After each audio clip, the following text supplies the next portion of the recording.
Salut tout le monde, à moi c'est Jean, à mes motos là-haut. Pour moi, un CAF, c'est un monde, déjà, il voit dessus son figuier, il a le trait africain. Il est mélangé aussi, il est réunionnais, il est CAF, il est malba, il est malgache, les oreilles et tout ça là. Le CAF, il arrive à la Réunion à la unité d'Indien. Il a été vendu en esclaves. Le CAF, il a à apprendre le français, c'est une langue administrative.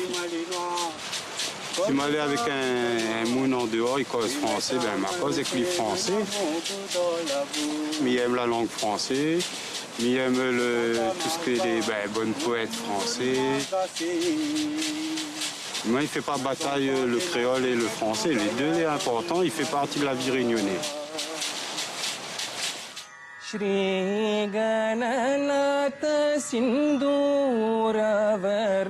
Illarkum Vanakkam. Je suis Ludovic Kirtivansen Mansolan. Je fais partie de la communauté tamoule de la Réunion, autrement dit les Malbars. La communauté tamoule aujourd'hui à la Réunion, elle est immense parce que plus de 120 000 engagés étaient arrivés à la Réunion pour travailler dans les champs. C'était sur un contrat, à l'époque, on disait que c'était un contrat de 5 ans, mais malheureusement, on savait très bien que les conditions étaient quasiment similaires à celles des esclaves. Forcément, on a une certaine fierté d'avoir contribué à la richesse de la langue française. Tout le monde sait aujourd'hui c'est quoi un carry. C'est la façon la plus facile, en tout cas pour nous, j'étais réunionnaise, d'avoir un lien, parce que ça a été pour moi le ciment qui nouait toutes les différentes communautés avec toutes les différentes composantes ici à La Réunion.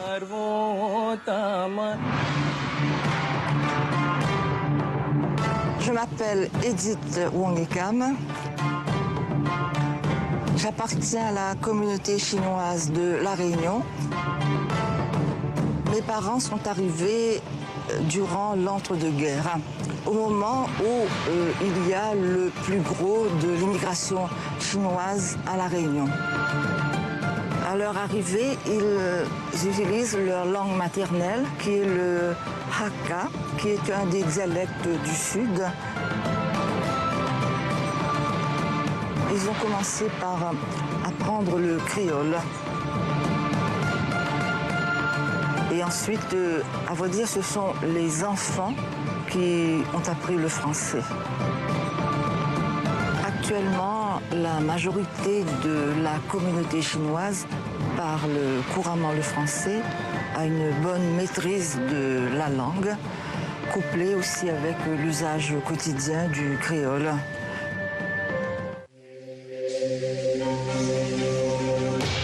Je m'appelle Youssouf Omarji.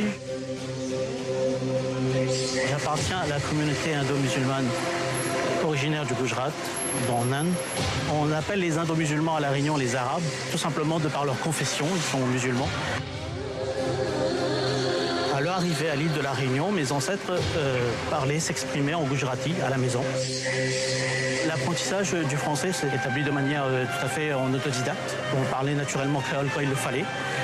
Et on s'exprimait également en français, mais de manière majoritaire, dans les premiers temps, on s'exprimait essentiellement en gujarati, tout ça pour transmettre le langage des ancêtres. La France, ce n'est pas qu'une langue, c'est un ensemble c'est un art de vivre, et l'île de La Réunion en est un symbole tout indiqué.